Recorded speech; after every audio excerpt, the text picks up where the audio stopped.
Hai guys, kami dari kelompok Bahagia Tipis TV. Hey, are you still there? So, hari ini kita akan membahas tentang hutan Amazon dengan analisis Kebijakan deforestasi dan ancaman tipping point di hutan Amazon. So, stay tuned. Sebelum kita masuk ke inti pembahasannya, mari kita mengenal dulu apa sih itu hutan Amazon. Nah, hutan Amazon ini merupakan hutan hujan tropis terbesar di dunia. Dengan luas wilayahnya sekitar 7 juta kilometer persegi yang terletak di Brasil, Amerika Selatan. Nah, hutan ini juga sering disebut sebagai paru-paru dunia karena membantu menghasilkan oksigen dan menyerap karbon dioksida yang menyebabkan pemanasan global. Nah, Amazon memiliki keanekaragaman hayati yang sangat besar. Di dalamnya hidup jutaan spesies seperti tumbuhan dan hewan. Selain itu, banyak masyarakat adat yang tinggal dan bergantung pada hutan ini untuk kehidupan mereka. Hutan Amazon ini dia memiliki peran penting bagi dunia seperti menjaga iklim bumi, mengatur curah hujan, dan menjaga habitat berbagai makhluk hidup. Namun saat ini hutan Amazon ini mengalami kerusakan akibat penebangan liar, pembakaran hutan, pertambangan, dan pembukaan lahan besar-besaran untuk peternakan dan perkebunan. Nah, kerusakan ini tuh menyebabkan hilangnya habitat hewan dan meningkatnya perubahan iklim dan mengancam kehidupan masyarakat adat di sekitar.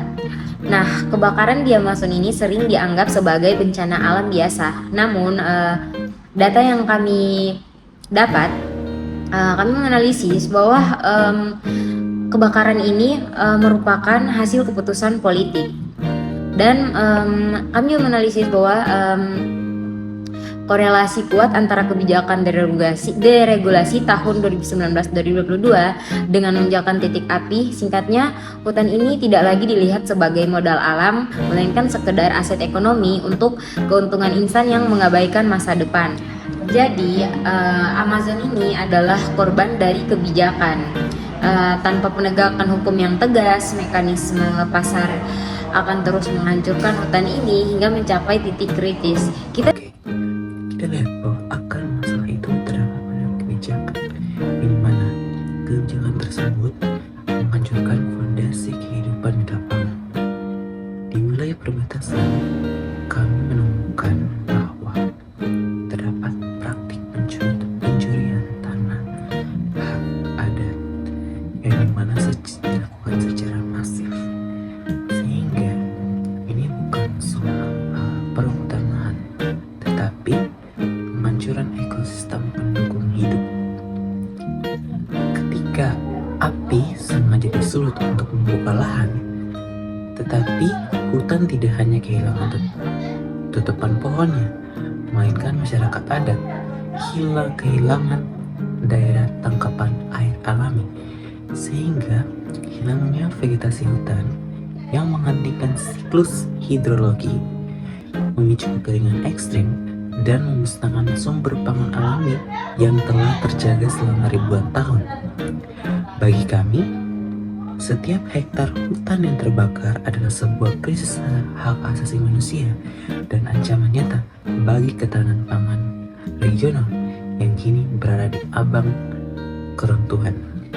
Secara ekologis, kami telah mencapai titik yang sangat krusial, yaitu tipping point, yang dimana data kami menunjukkan bahwa hutan Amazon sedang mengalami degradasi struktural, yang dimana beralih fungsi dari hutan hujan tropis yang lebat menjadi ekosistem sabana yang gersang.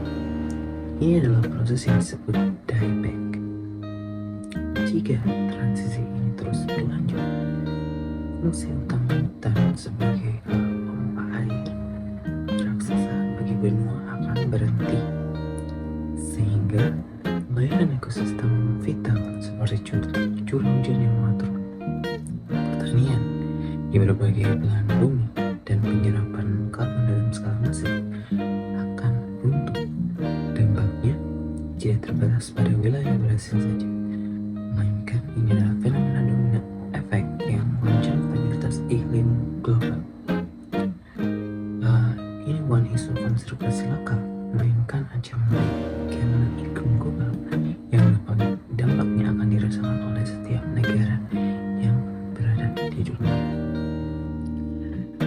kelompok kami merekomendasikan langkah-langkah solutif berbasis riset dan aksi nyata untuk cara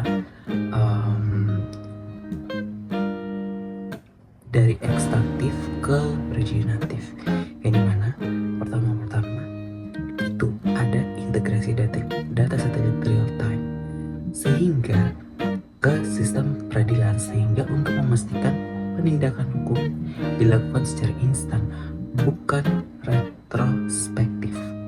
Yang kedua, penerapan sanksi ekonomi yang tegas bagi korporasi yang terbukti berada dalam rantai pasok ilegal, sehingga kita harus memutus akses modal bagi perusak lingkungan.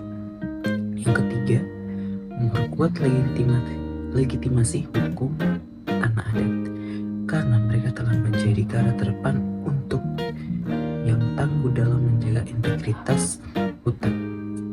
Kita harus berani memutus rantai ekonomi ekstraktif yang memeras bumi dan beralih menuju model ekonomi regeneratif, di mana pemulihan hutan menjadi motor penggerak ekonomi.